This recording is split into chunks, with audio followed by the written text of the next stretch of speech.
Today I'm teaching you how to remove a watermark in Photoshop. Let's say you saved an image, but the only version of the image you have is the one with a watermark on it, and you wish that you didn't and you regret it.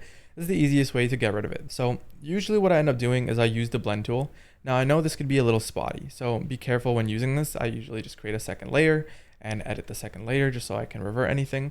But let's say I basically just want to remove this watermark. I select the entire watermark and let Photoshop do its thing. So obviously that looks hideous. I don't like that.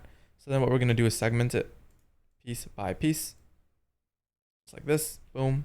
And then when it comes to stuff that's kind of detail oriented, what I like to do is just kind of avoid messing with too much of the parts that kind of matter. So this, nobody's gonna really see that.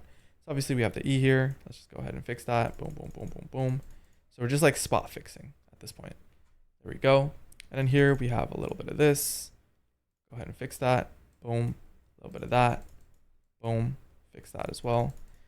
So yeah, this is usually the method that I use to fixing the watermark portion. Is it perfect? No, but you can always kind of go in and fix up anything that goes like horribly wrong.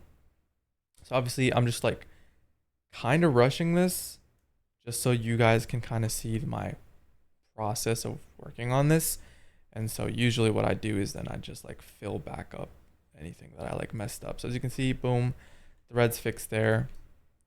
This is like a dark red, and then we have a little bit of this action going on. We have some of this action going on, and we also have like a little bit of stuff here too.